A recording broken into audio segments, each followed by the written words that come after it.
¿Alguien le das testimonio? Textos orales. No, no era. Toda la parte que seguí trabajando de argumentación, de filosofía, que se trabajó de la estructura de ensayo, las diferentes estructuras argumentativas, también tenía que tener cierto orden. Y sí, si como equipo habían funcionado. Ese es otro tema. ¿Qué pasó? También sugirió una parte que se llama análisis y conclusión reflexiva y crítica. Y acá hubo lío conmigo, específicamente porque, dice, porque otros años, después obviamente aclaramos todo eso, entre las tres, ¿no? Dice, porque otros años siempre el lugar de filosofía a veces no estaba en el ensayo, dice, el ensayo era más bien desde la historia. Pero el día del oral, la profesora hacía una pregunta y ahí aparecía lo reflexivo, la conclusión. Y yo quedé, pero yo no sé cómo trabajaron ellos anteriores y está, lo respeto, pero para mí me parece que el lugar de filosofía y crítica de los saberes no es solo el de la conclusión. Sí. Entonces ahí me parece que tuvimos que también redefinir qué entendía cada uno por el lugar de cada asignatura y por lo que podía aportar. Y acá yo me tengo que referir a antecedentes de todo esto, porque el ensayo fue mitad de año para adelante. Pero ya había otras instancias interdisciplinares que me sirvieron a mí como herramientas para llegar a defender que mi lugar no era ese, o solamente ese, de la reflexión y la conclusión final. Al inicio del curso, y no sabemos si tuvimos la misma profesora de biología en el mismo liceo, porque a ella también le pasó, a Jessica, se planteó un debate sobre el origen de la vida, ¿no? Entonces ahí el debate consistía en que o sea, a mí me dijeron, tenés que ir tal día, tal lado, porque vamos a hacer un debate, estás en el jurado. Bueno, voy, me invitan así. Entonces, el debate consistía en que había 3 equipos. Un equipo que hablaba sobre panspermia, otro sobre coacervados y el otro sobre creacionismo. Cada equipo ponía su teoría y tenía la posibilidad de hacerle 2 preguntas a los otros 2 equipos. A la vez el jurado tenía que, también le podía preguntar a los chiquilines. Estaba bárbaro, buenazo. ¿Qué pasó? Había público también, así como están ustedes, habían todos los que no participaban de esos equipos. Entonces yo veía que en el día ese del debate, por un lado, teníamos los chiquilines que se sabían al pie de la letra de la teoría, ¿no? Pero así, Por otro lado, las preguntas que le iban a hacer a los otros, ya las traían hechas, estaban prontas. O sea, entonces yo decía, en realidad ellos están esperando la instancia para caerle con las preguntas a los otros y hacer las bolsas, porque está buenaza esta. Por otro lado, a los profes que estábamos ahí, que fue una instancia entre astronomía, química, literatura y yo, la profe de biología nos trae una hoja a cada uno con todos los criterios de evaluación de esa actividad y otra hoja con las escalas.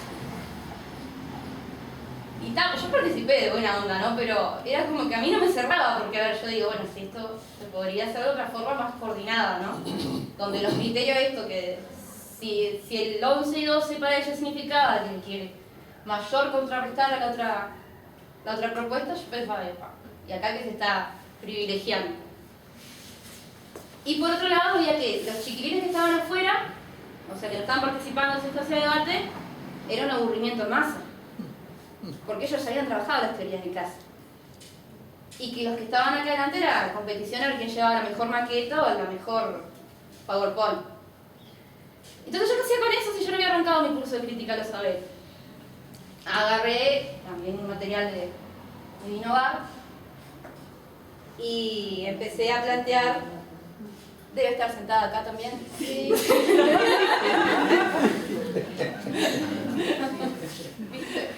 No sabía. ¿Dónde habla? Ahora me quedo más complicado, creo que me hubiera gustado. Bueno, un material donde ella plantea sobre lo que es un debate y los 2 caracteres que puede tener, competitivo o cooperativo. Entonces de a poco fuimos planteando ese material y yo le dije, bueno, vamos a trabajar esto porque nos va a servir para el resto de nuestro curso. Trabajamos de lo que el carácter cooperativo, competitivo, lo que se podía dar, bueno. Y analizar ese mismo debate que habíamos tenido, o sea, ese debate fue como que los profesores se juntaron a trabajar, bueno. Y ahí salió que obviamente que por momentos había sido cooperativo y por momentos había tenido carácter más competitivo. Y que muy competitivo porque en realidad no importaba mucho lo que me estaba diciendo el otro. Importaba que yo le ganara. Y además que se ganara, ya sabía que los profesores tenían una hoja con criterios. Y que eso llevaba una nota. Entonces eso no sé qué interés había ahí. O sea, es un precioso teatro. Para mí fue un teatro, en ese momento lo viví como teatro. Después que empezamos a trabajar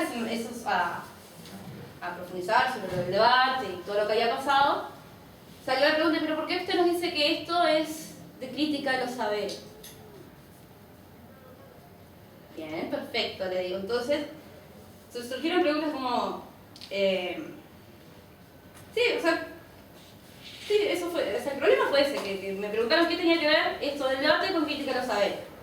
Entonces yo le digo, y se supone, entonces le digo, ¿cómo les explico yo eso? Que se supone que crítica de los saberes es un espacio interdisciplinar donde hay que poner a dialogar diferentes saberes y no le explico lo que se dice de crítica de los saberes, que ni yo en ese momento lo tenía claro.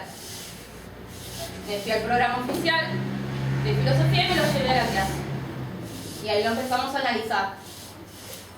En el medio del análisis de ese programa oficial también introduje otros textos, como fragmentos de Fichte y el pensamiento crítico, para también ir entendiendo qué era eso de pensar crítico, las características que tenía, qué significaba pensar por sí mismo, qué se entiende por pensar con otros, qué es eso que decimos pensar.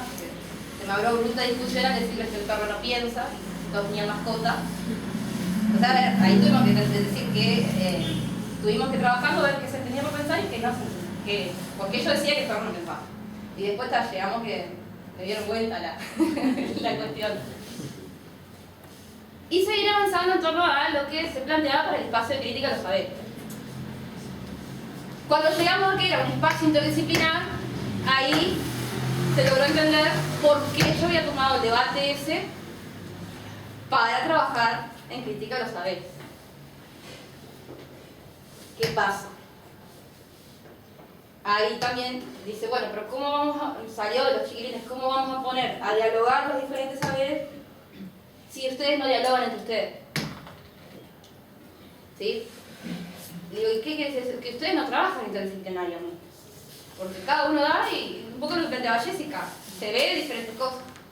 Dice, y además, dice, uno viene acá y dice, no voy a dar nombres, ¿no? Pero dice, tiene unas ganas de dar la clase que ya se nota que no le gusta más lo que está dando. Dice, y para nosotros no tiene sentido esas clases de otros profesores. Y digo, bueno, ¿cómo será la mía, no? Porque ustedes están hablando porque estoy yo acá. Entonces les digo, ¿por qué no se ponen como ejercicio ir a preguntarle a los otros profes qué sentido tiene para ellos las clases? Antes de seguir, esto en el medio, antes de seguir avanzando en torno a que, bueno, dentro de lo que consiste es tener un pensamiento crítico, hay que elaborar buenos juicios y todo lo que implicaba con argumentación. Me centré en argumentación antes que el señor me diga después todo lo de la hermenéutica y de que comparar y justificar. Antes de seguir con todo eso, quedamos con esa pregunta planteada: ¿qué sentido tenía para cada profesor enseñar la asignatura? Bueno, quedamos con la tarea, se dividieron en su grupo y fueron a preguntarle al profesor. Entonces yo decía, esto va a caerme a mí por otro lado, evidentemente en algún momento me van a cuestionar, así que mandas que hiciste. Y bueno, alguna de las respuestas, por ejemplo, fue de educación visual y plástica, dijo que era entender, poder expresar sentimientos, creaciones, realidades, visualizar formas. La de historia, dijo que para ella la asignatura era una satisfacción, o sea, qué sentido tenía enseñar. Era una satisfacción al enseñar, compartir conocimientos, porque esto ayuda a tus alumnos a comprender de dónde provienen y a dónde pertenecen. A partir de eso se puede sensibilizar y formar a los ciudadanos. Además es definido por la materia. En inglés dijo que siente vocación por la docencia, que enfrenta el desafío de comunicarse en otro idioma y eso representa un obstáculo en los alumnos desde el primer momento. Y a pesar de esto intenta aportar a los estudiantes algo de una cultura diferente. Yo ponía un poco atención en lo que planteaba Jessica, ¿no? De que ella le preguntaba sobre la mesa a los diferentes profesores y que cada profesor le daba lo que desde su asignatura se tenía que decir de la mesa. Y yo pensaba, bueno, de alguna manera involucramos a los otros profes, pero yo le preguntaba qué sentido tenía para ellos dar la asignatura. Entonces después me vinieron a la coordinación y me dicen, vos mandaste eso. Sí. Ah, dice, de entrada nos mataste, dice, porque dice, nosotros no estamos acostumbrados a ponernos a hablar de lo que nosotros pensamos, dice, y a veces ya ni nos acordamos de por qué estamos enseñando lo que se supone que enseñamos. Y en el caso de los alumnos eso fue, yo creo que también fue otro quiebre, fue otra instancia donde ellos se dieron cuenta que los descolocaron a los profes, ¿no? Porque uno va con su librito, piensa que sabe todo ahí, y cuando uno le hacen esas preguntas, que ahora mismo si yo me las estoy haciendo, ¿qué sentido tiene? Uno implica salirse de las estructuras y pensar, a ver, ¿qué sentido tiene para mí la filosofía? O la historia, o la química, o lo que fuera. Y ellos se dieron cuenta que la respuesta ahí no estaba elaborada previamente, que no salía un libro y decía, no, la física es tal cosa, la filosofía es tal cosa. Y también de alguna manera yo me daba cuenta que lo que yo me había propuesto desde el inicio del curso iba andando, ¿sí? Porque yo arranqué mi curso de crítica de los saberes con dos textos, un texto que capaz es muy común trabajarlo, que es el del maestro Sufi. ¿Lo conocen? Sí, el del durazno masticado. Bueno, no sé si lo leo o no. ¿Lo leo? Lo tengo acá, por las dudas. Y con una frase de Pablo Freire. Leo el de Sufi y el de Pablo Freire. Dice, el maestro Sufi contaba siempre una parábola al finalizar cada clase, pero los alumnos no siempre entendían el sentido de la misma. Maestro, lo encaró uno de ellos una tarde, tú nos cuentas los cuentos, pero no nos explicas su significado. Pido perdón por eso, se disculpó el maestro. Permíteme que en señal de reparación te convide como un rico durazno. Gracias, maestro, respondió el halagado discípulo. Quisiera para agasajarte pelarte tu durazno yo mismo, ¿me permites? Sí, muchas gracias, dijo el discípulo. ¿Te gustaría que ya que tengo en mi mano un cuchillo te lo corte en trozos para que te sea más cómodo? Me encantaría, pero no quisiera abusar de tu hospitalidad, maestro. No es un abuso si yo te lo ofrezco, solo deseo complacerte. Permíteme que te la mastique antes de dártelo. No, maestro, no me gustaría que hicieras eso, se quejó sorprendido el discípulo. El maestro hizo una pausa y dijo, si yo les explicara el sentido de cada cuento, sería como darles a comer una fruta masticada. Y la frase de Paulo Freire es una que, no sé, pero desde que entré en pedagogía del segundo la tengo y tal, no me la he podido dejar de lado, que es la de nadie lo sabe todo, nadie lo ignora todo, son saberes diferentes. Sí.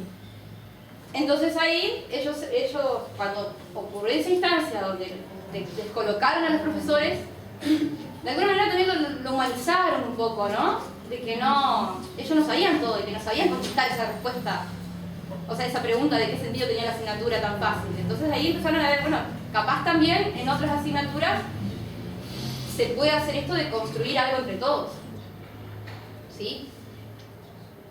Y también de que yo creo que lo que les planteo del durazno masticado se fue dando poco a poco en el curso, ¿no?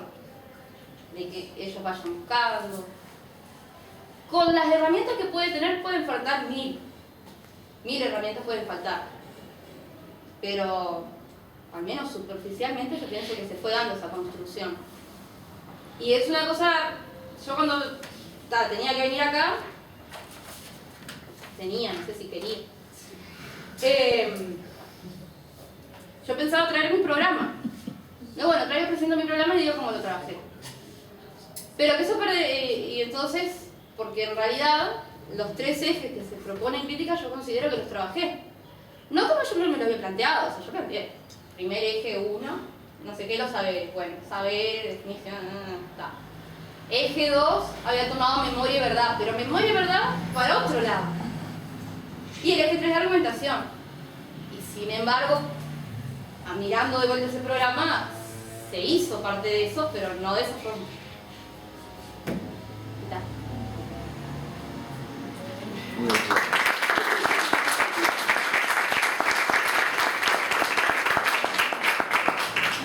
No sé si digo preguntas o no.